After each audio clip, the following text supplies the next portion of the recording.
Karen and I'm here on behalf of Loros UK to introduce you to this tutorial on how to make a little girl's dress. And this is for their campaign #ShopLoros that they've been running throughout the year to encourage people to basically go into charity shops and purchase items and upcycle them, or you buy things for your everyday wear or use. And today I want to show you how to upcycle an item of clothing bought from the charity shop into a little girl's dress. And as a previous example, I have actually made this dress from a skirt that I bought from my local charity shop, Loros, down the road, and it was a Bowden skirt that I bought that I've literally just upcycled into a little girl's dress. I think I bought a size 14 and it was enough fabric to make this dress, which I think is for a 6-month-old little girl. So I want to show you how to do the same. So I have chosen a pattern to use for this tutorial. It is more of a baby pattern, so it goes from newborn to 21 to 24 pounds. And the pattern I've chosen, if I can zoom in on this, is New Look 6576. Sorry, it's a bit bright. And it's just basically a little pinafore dress which does up with 2 buttons at the top, but to make it even simpler you can just use snaps for that, which is what I'm going to do for this tutorial today. So basically what you'll need for this project is obviously a sewing machine, some matching thread, buttons if you did want to do the buttons, or snaps, fasteners for that. The ones I use are basically plastic snaps, and you do have to use a pair of Vario pliers to actually attach them on, which you can get from most haberdashery shops. I bought mine from Crafty So-and-So in Leicester, which is in St Martin's Square, and they have a lot of beautiful fabrics and notions in there. However, today we are going to be using fabric from the Loros charity shop, so I'm hoping to find something to do this tutorial with. So I'll be venturing into Leicester today to do that. And just as another example, this dress that I am wearing today is actually fabric that I bought from my local charity shop. It was just a fabric that somebody had obviously taken there. I think there was about 1.5 meters, and I managed to get this dress out of it. So it just goes to show what you can find in charity shops is not always something that you're looking for, but something that can be really useful. I had it in my stash for a little while, and I got it out, and that's what I've used it for, so I'm really pleased. I'm always on the lookout for all sorts of different things in the charity shop. It's one of my favourite pastimes, charity shop shopping. So without further ado, we shall now pop off into town and go to the Loros charity shop, which is located on Market Street in Leicester, which I've been told is where a lot more of their stock goes to, so it's probably one of their more popular shops. So fingers crossed we can find something to make this dress with. I'm looking for cotton sort of materials, and something with not a lot of detail on, so I don't really want a button placket on it. I just want something plain and simple. So if you get something like a skirt, it is literally just hopefully one piece of fabric, and I'll unpick it all and then be able to turn it into the dress. You could obviously also maybe use a shirt if you've got a large size, but bearing in mind shirt fabrics are a little bit thinner than like your skirts, tops and things that you can usually find in a charity shop. Okay, see you a bit later. Okay, here we are outside the Loros shop on Market Street in Leicester. So let's go in and see if we can find something appropriate to make this dress with. Fingers crossed. Okay, I think I might have found something. Again, this is actually another Bowden, but I found this dress that would be suitable for the little girl's dress. So that's a possibility. It's a woven fabric. It's a little bit thicker than your usual cotton, but it would be something that would work. Here we go. Another woven fabric, simple, no zips or closings in the back, so you can just use that to cut it out. Okay, I've decided I'm actually going to go with the skirt because I really like the fabric, and I also like the pattern on it. So this is my choice for the little girl's dress that I'm going to make. Okay, I'm at Crafty So-and-So in Leicester, and I just wanted to quickly show you the Vario pliers and the snaps that you can put on for this dress. So here we have the various snaps that you can get, and they're in different colours. And just here is the Vario pliers there. Okay, so they're by Prim. You can order them online or get them from various haberdashery shops. Okay, so I'm back at home now. It is the evening, so you'll see that the lighting has changed slightly. Sorry about that.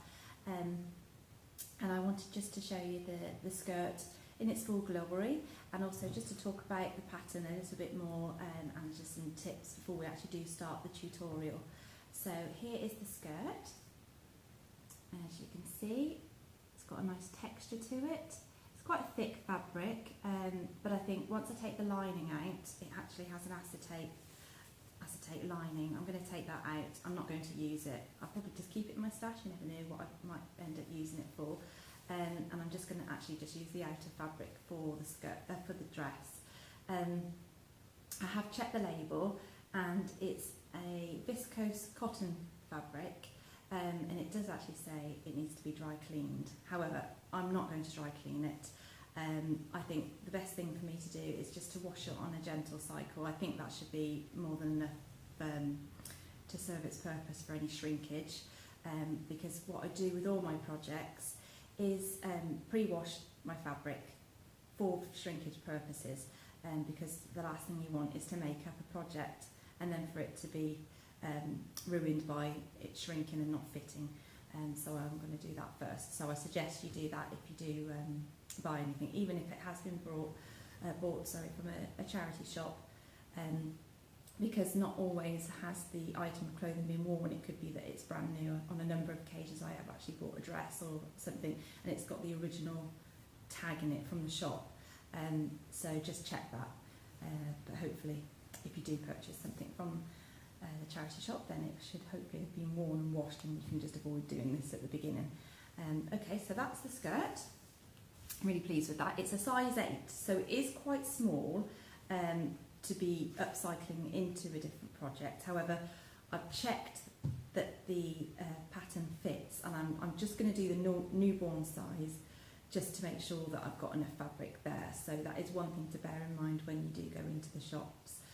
Just literally pick a large size so you can get as much use of the fabric as possible. For the pattern, this obviously comes in multi-sizes, and when you purchase a pattern, it does have the tissue paper inside, and the multiple patterns are overlaid on top of each other. So what I usually do is, rather than cutting straight into the tissue paper, I trace over the size that I want to do so that I don't actually cut into the original tissue paper, just because if I want to make something again from that particular pattern in a different size, I've not ruined it and I don't have to re-buy the pattern. So for this dress, this pattern, I've actually just traced it with greaseproof paper or baking paper, because the pattern pieces are small enough to do that. If you were using a larger size, like for an adult size dress or something like that, you would probably need some tracing paper of a larger size, or you can get dot and cross paper, which is what a lot of people use to copy patterns. So this pattern only has 4 pieces, so I've actually traced out there's the back piece and the front piece, and then you have the back facing and the front facing. So just 4 pieces, really quite simple.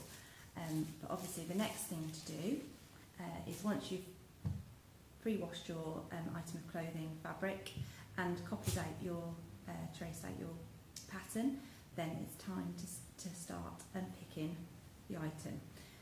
So to do that, if you don't already know, is to use one of these. It's called a seam ripper or an unpicker, whatever you want to call it, and you just basically take it into the threads at the hem and start just sort of hacking away at it, but just really be careful not to sort of gouge into your fabric. You just want to make sure that you are just getting the threads that have stitched the item together. Okay, so that's what I'm going to do next. I'm going to wash it, and then I'm going to unpick it, and then we shall start with pinning the pattern onto the fabric and then going on to the actual sewing. So I shall see you after I've done that. Here we have the fabric now, all nice and freshly washed, and I've just given it a good iron with the steam iron. Plenty of steam to get the creases out. So now we are ready to start putting our pattern pieces on. Here we are at the pinning and cutting out stage. So firstly, if you fold your fabric right sides together, so patterned side facing down to each other, and then if you just pin your pattern pieces onto the fabric, what you'll need to do is to actually follow the fold line here. So you place that on the fold. So basically this pattern piece is half a dress, and then you place it on the fold, and then when you open it up you'll have obviously a full piece.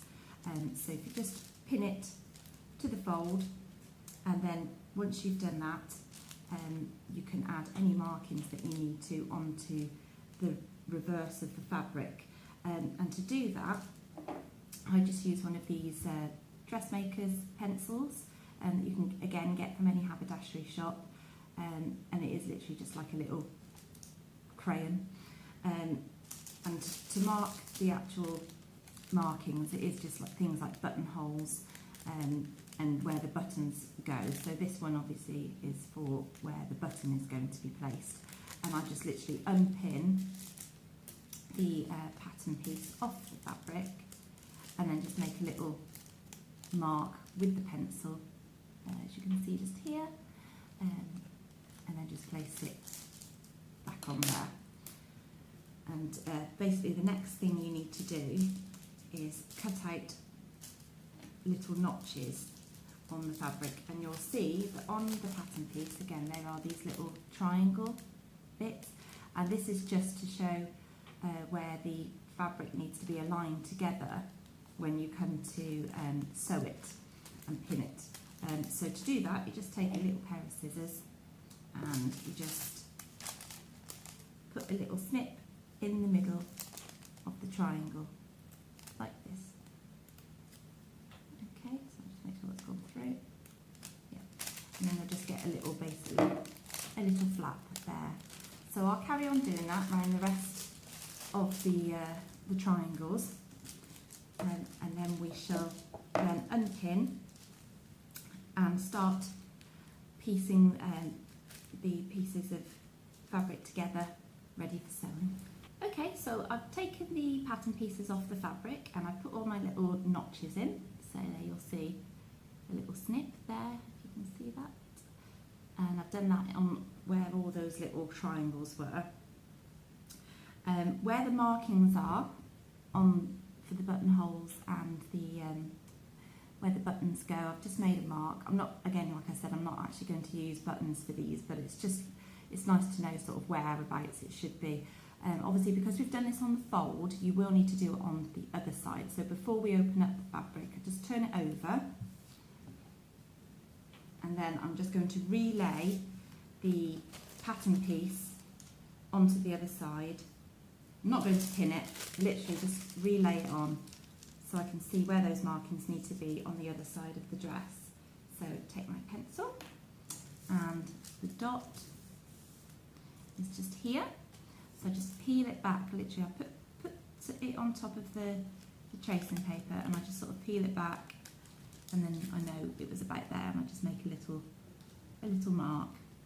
This will wash out, and it is on the reverse side of the fabric anyway, so it's not a big deal if it doesn't come out anyway. And the facing will obviously be on this, so I'm just doing it with this one, just here.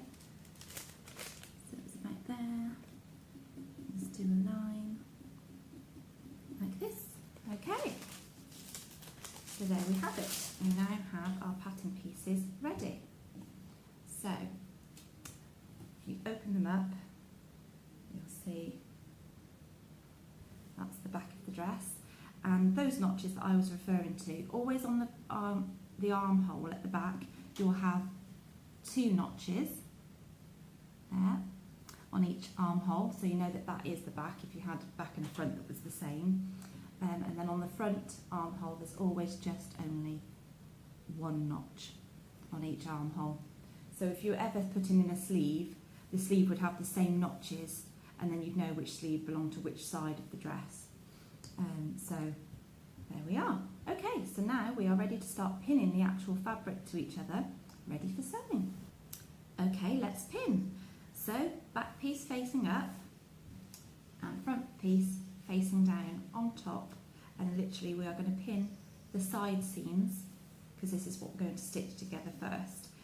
So to do that, first of all, find the notch that you made, if there was any on the side. Maybe there isn't, is there? Or maybe I missed that one. Anyway, okay, so literally align up the edges, and I always pin so that I have my pins facing out like this. Let me see if I can show you properly. Hope you can see that. And just so when you are stitching, it's easier to take the pins out as you go along. Okay, so we're just going to pin along that side and then pin along that side. Here we are, the side seams all pinned, ready for sewing. You will find that the front won't lay flat onto the back piece because it is slightly wider than the back pattern section, so it's just to rely for room, I guess. And so we're ready now to stitch this on the sewing machine, so make sure your sewing machine is threaded up ready with all your correct coloured thread, and I shall see you at the machine.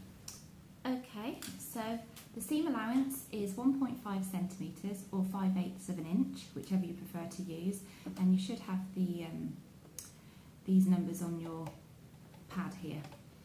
So I'm going to start stitching one of the side seams. It doesn't matter which side you start from, top end or bottom end, whatever your preference is. Okay, here we are, 1.5 centimetres, needle down, and away we go.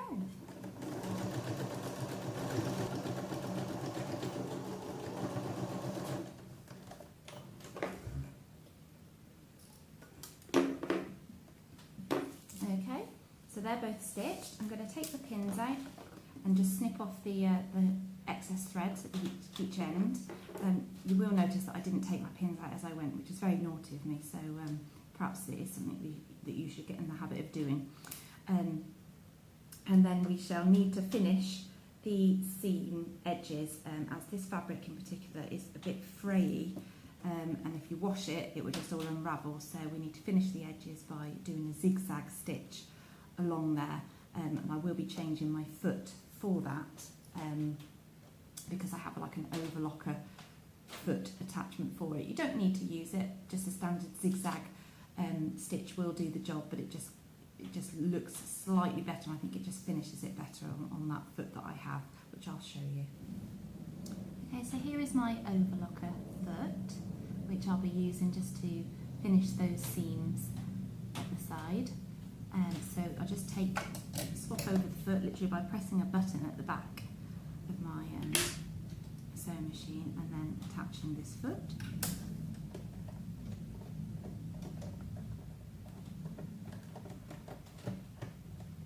Okay, and just make sure the threads through, okay. And then I set my machine to a zigzag stitch, which is number 10 on my machine. If you're interested, the machine I'm using is a Janome Decor computer, so DC 3050. It isn't one of the cheaper models, it's sort of a mid-range.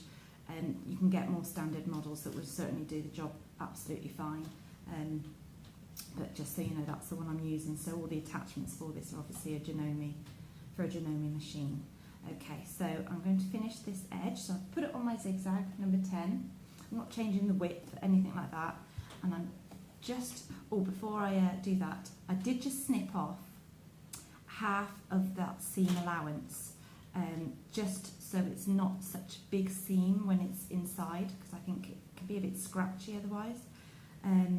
As this is just a basic tutorial that I'm doing today, I am just doing these types of seams. Usually I'll do French seams, which is where all the raw edges are enclosed, but that is a little bit more time consuming, and I don't want this video to be too long. So I've snipped off those seams down a little bit, and on this foot there is a little guide where you need to put the edge of the fabric, so I'm just going to butt that up against there and then get going. Hope you can see that okay.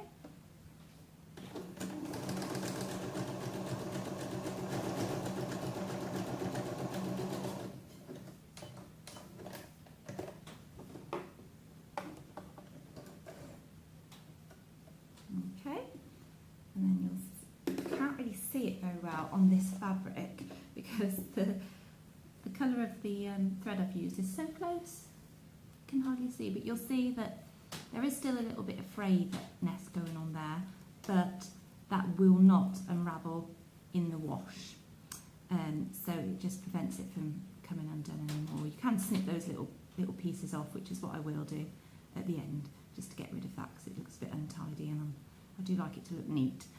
So I'll do the other side now. Okay, with that done then, I always like to press the seams to the back of the dress.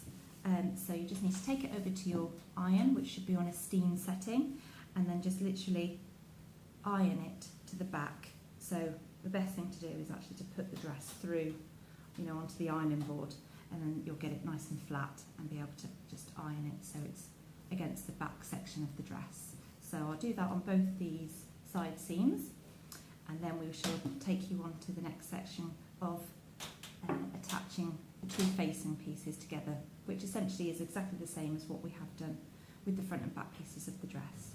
Okay, so I've pressed those so they are actually facing now the back, and you can turn this dress now right side facing out.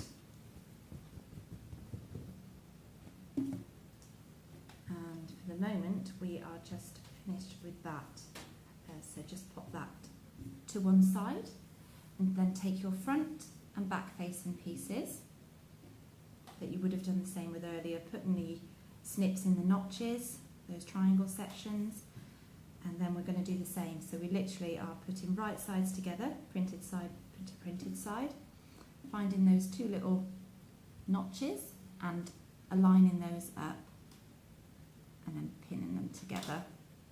Let's turn around this way, do that side. Okay. So I'll literally just stick maybe 2 pins in there to keep them together. And round. Okay. Lining that up.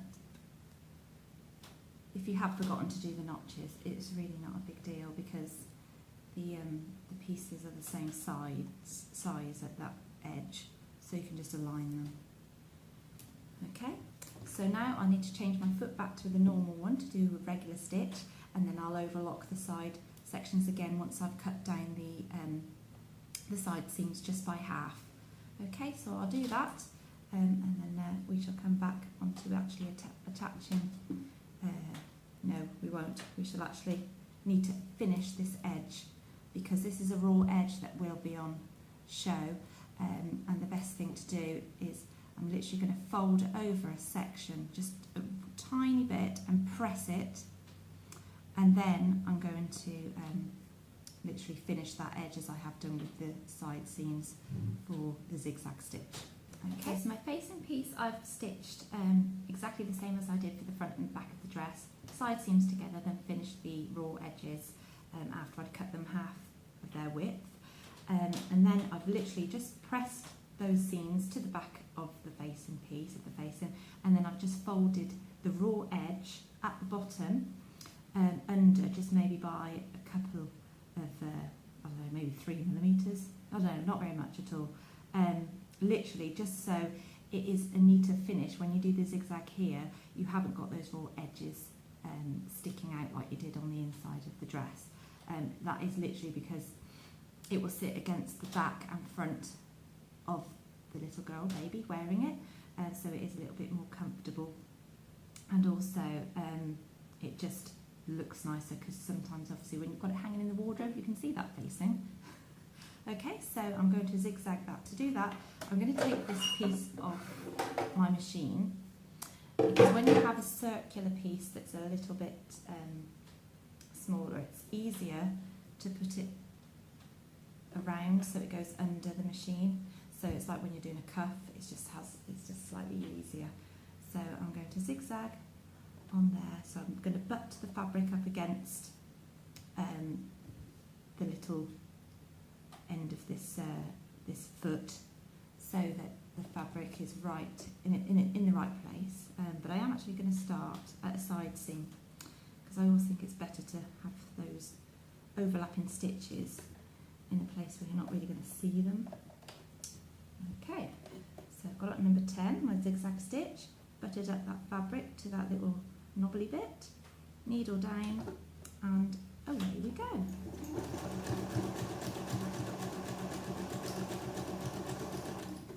And as you go, just make sure that this stays folded under, because sometimes it likes to start coming back the way it originally was.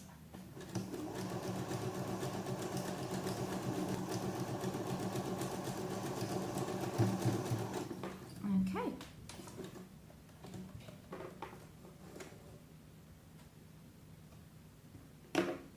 So I shall show you what it looks like. So you can see I've zigzagged just over the edge, and with it being folded, it just looks that little bit prettier. Okay. Alright, so now we need to turn the facing to the reverse side, and we are now going to pin this onto the dress. So you literally are putting the facing piece on the outside of the dress, so like you put the dress, basically feed it inside, and then you want to match up the raw edges all the way around and pin, again with your pin sticking outwards. And if you try to maybe remember to take the pins out as you sew, unlike me. Okay, there will be obviously those notches, and this is where you need to align them up. So literally get them so they're together, and I always like pin maybe one each side of that little notch just to hold it in place, and one on the other side of that little split there. And then you also match up your side seams, so just so when you flip the facing to the inside eventually, those seams will be straight. So this is where you need to align all your notches and your side seams. I usually do those first, and then I will then pin around the rest of the dress. So I'll continue to do that, and then we will be at the stitching stage again. Okay, so I've actually gone ahead and stitched the face into the dress, and it was just using the 1.5cm seam allowance all the way around the edge.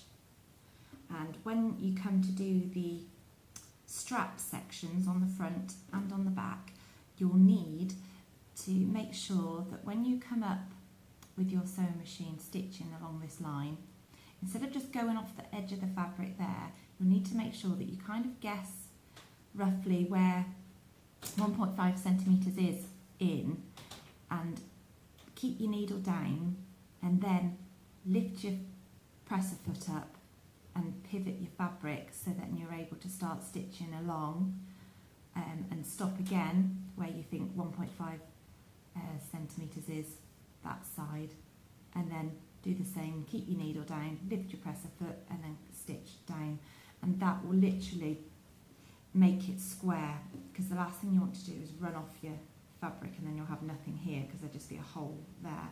So once you've done that, what we need to do is then to turn the facing to the other side. But before we do that, you'll need to cut off half of the seam allowance again, like I did on the side seams, and then when you do the corners, you need to cut them at an angle, so when you are turning it to the other side, those points are sharper. And to do that, to turn it round, I always use a chopstick just so it pushes out the edges.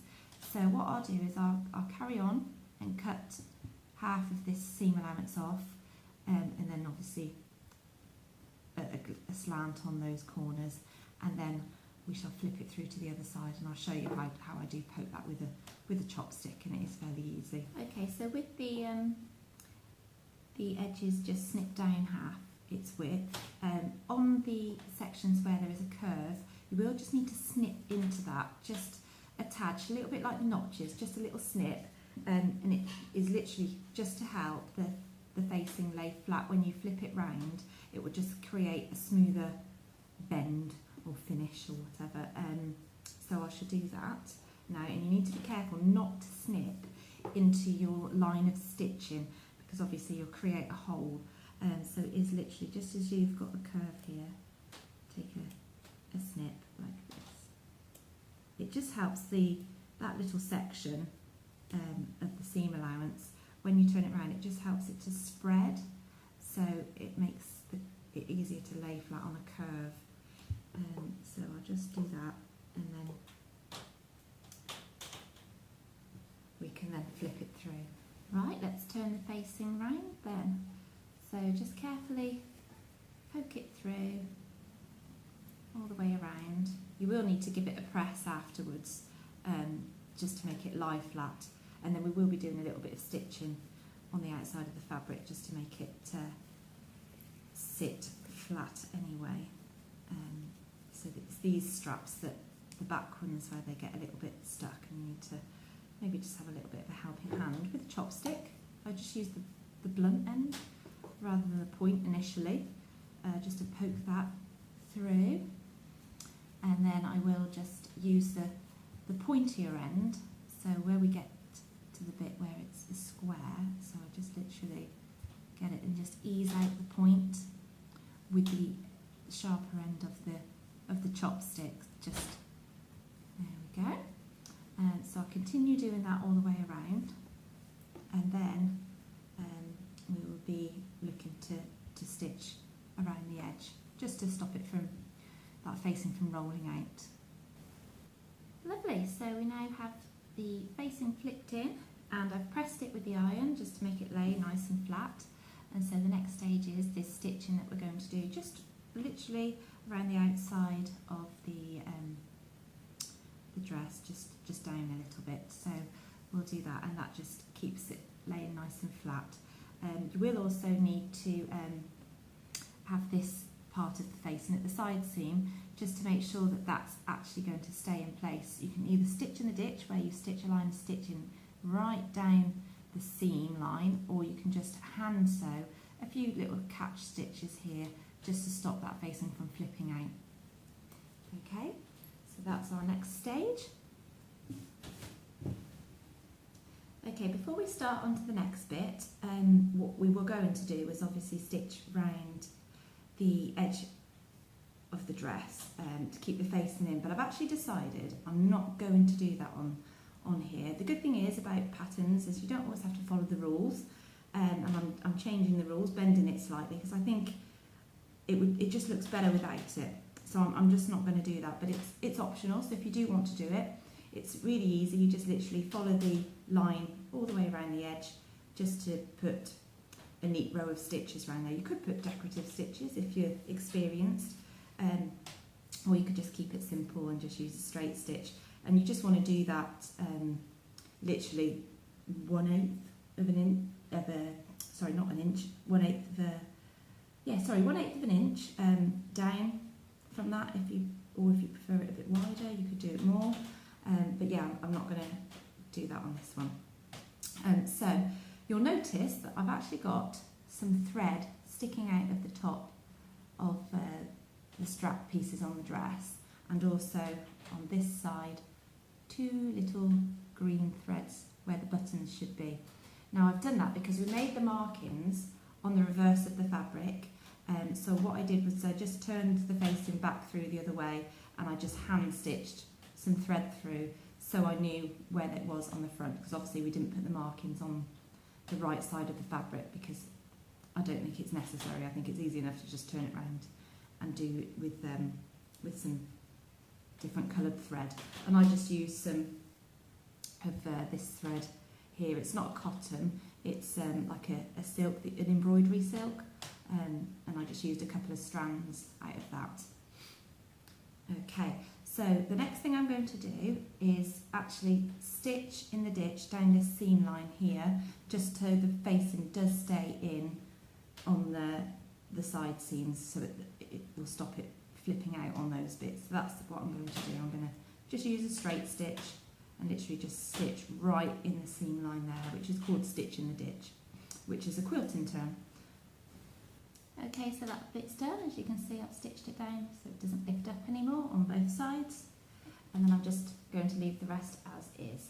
So I'm now going to hem the bottom of the dress to finish that, and then we've just got to put the snaps on, and then we're done. So for the bottom of the hem, before I do that, I'm going to zigzag the raw edge of the fabric. I'm not going to fold it over and then zigzag it. I'm literally just going to zigzag straight onto this raw edge just to stop the fraying. I will do a double hem where you do a small fold and then fold again, because I do think that gives a neater finish like that, but I just want to zigzag that first just to stop anything unravelling, and if the hem ever came down, it's not a massive issue then to put it back up if necessary. So I'll change the foot on my sewing machine to the overlocker foot, and then I shall zigzag that on my machine. Okay, so ensuring that you're starting at a side seam, and you've got the fabric butted up to that guideline if you are using one of these feet. You can obviously use it without, like I said previously. And I'm just going to zigzag all the way around the edge, and then I will snip off any bits that are still sticking out from the frayed fabric. Okay. When you do come to the side seams, you just make sure that the inside seams are facing towards the back as you press them before, because otherwise it just gives a bit of extra bulk that you don't want if they swap over. So just make sure it's flat in the right direction, so it's towards the back of the dress.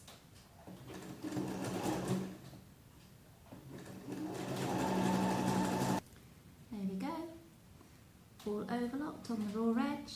So now I'm going to press up the hem, and to do that I'm going to use obviously my steam iron, and I'm just going to make a little fold, probably, I don't know, maybe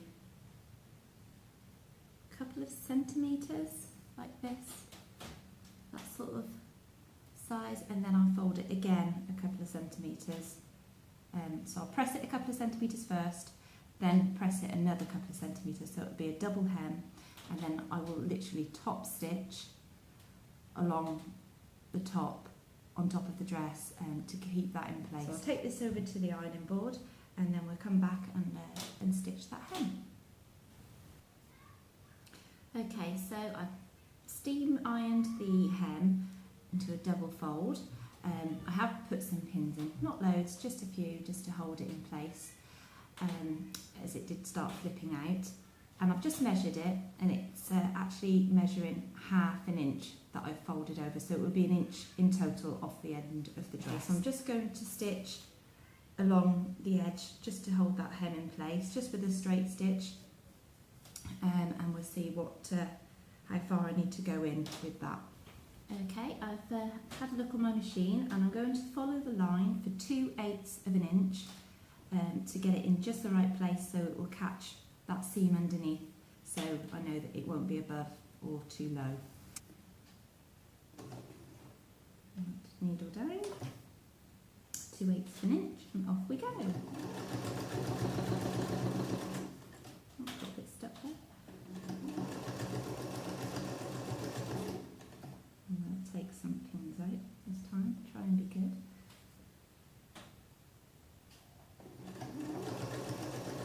There we are, all hemmed, and I've just gone over it with the steam iron just to set the stitches, and it's laid nice and flat, and it all matches up, so I know the hems that they're all accurate. So now for the fun bit, we're going to attach the little plastic snaps with the vario pliers. So I'll get my pliers. Here they are, as I showed you in Crafty So and So in Leicester. These are the vario pliers from Prim, and again you can get them most haberdashery shops and online. I think they're about £15 as I recall, so they're not cheap, but they're brilliant, really good for putting snaps on things, and they are quite addictive, so you'll be putting snaps on everything. And the snaps I use, again, like I said, are Prim Colour Snaps, I think they're called, and they've got a little back piece which has got like a point on it, if you can see that, and then you also put one on the front as well, and then you have a female and a male, wrong one, a male, a female and a male snap fastening. I don't know if you can see the difference with that. One has a groove on the top that sticks up and the other one's quite flat, and so one will be the front and one will be the back.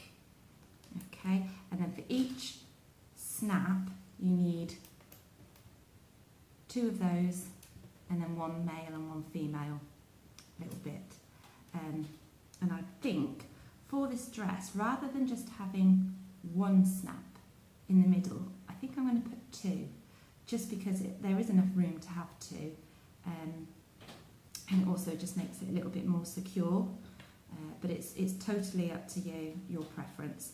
So using the guides with the thread that I've popped on there, I know roughly where I want to put the snaps, so I just need to make sure that I can fit 2 on this bit because it's not as wide as the front section, so I will just double check that before I actually pop them on, because once they're on they won't be coming off, and they are reinforced quite well because you do put some pressure on these to get them on, and then they do stay on, which is good. So okay, I'm going to find where I want them, and then I shall show you once I've got them through. I mean, what I will show you though is with the front and the back piece, these are the ones that will be on display on the front of your dress. So when you do your straps for the back, you'll be needing to put this one on the inside of where that marking is, because that strap will be going inside there, so you'll have that poking through with your male section on there, or your female section, whichever way you want it round. I don't know if there's a right way or a wrong way, I'll just go with what I think is right. Okay, so I shall go ahead and pop them on, and then before I actually apply them, I'll show you where I've put those bits so you can see. Okay, so I've poked 2 through on the back strap, so that bit, sorry, there is on the inside of the dress. Okay, inside of the dress. So I'm going to put on those little pokey out bits there the female sections, so the bits with the divots that are in, and then you just pop one over the top with the backing on it, and this section here, this white bit, that's where that big round bit at the bottom will go in there, and then this bit on the top here, you're literally going to squeeze down onto it like this and put quite a lot of pressure on the ends, just give it a really good squeeze, and then it will squash the middle button bit in, and then that is on the reverse there. So again, I'll show you that, so I'll pop that on back in because it's just come out. So the sticky out bits there. Get the female section, pop it on there, just hold it, and then put that white section on the big bit, and then squish it down really hard. So you've got the clear bit there on that other bit, and there are those 2 snaps. Okay, so then I shall just align one on the front bit and then show you that. Okay, I've aligned my front snap pieces, so I'll have the male sections on the inside of the front facing, and then those little plastic white bits on the front of the dress. And again, I just need to squish those bits on. So again, that white bit on the big plastic bit on the front, and then the clear bit on the male section. So again, give it a good squeeze. And I'll do that on the other one. I check that they are lined up before I've squashed them on, so fingers crossed they're in the right place. And I'll just pull that thread out that I had for marking it. And then you should see that they should snap together on there, and there's one strap done. Okay, so I'll do exactly the same for the other strap, and then I shall show you the finished dress. And ta-da! We have them on, and I'm really happy with the placement of them, and they fit just lovely. Gives a nice neckline there, and it's just so easy to unsnap them and do them back up again. It's great, obviously, for whipping it off children if you've had any accidents on there. And I think it's just a quick alternative to doing buttons and buttonholes, which can be quite fiddly, and also when you've got a wriggly child, it's obviously quicker to do snaps up than it is to do buttons. But again, totally your preference, and you can get these, like I said, in all sorts of different colours, so whatever fabric you're using, you can get ones to coordinate or to contrast. With these I've just chosen white just to pick out the white, and it is only actually the only colour that I had with me to go with this fabric. So you could use purple, or maybe like a nice sage green colour. But yeah, loads of choices, and the hem looks nice, and I'm really pleased with how it's turned out. So that's finished, and if you are quite particular, you can always pop your own label in there if you have one, or you could hand make your own by using a scrap of fabric and just putting a pretty picture on it by using one of your decorative stitches, just an idea, or even a little tag or something. I don't know. I suppose you put a tag on for a coat, but maybe not for a dress. Yeah, so that's it, all finished. So that concludes the dressmaking tutorial. Hi everyone, welcome back, and congratulations on making it to the end of this tutorial for Loros UK on how to make a little girl's dress. You can see here in the background we have our finished product, and I'm really pleased with it. And so I really do hope that you've enjoyed the process, and I've really enjoyed filming the tutorial for you. It has been the first time I've ever done anything like this, so I hope that I've done it justice. And really what I just want you to take from this video is inspiration to go out there to these charity shops and purchase items that you can upcycle, because it is a really enjoyable process and you are supporting a good cause, obviously. So once again, just want to say thank you very much for sticking with me, and I really hope that you have enjoyed it. Thanks then, bye!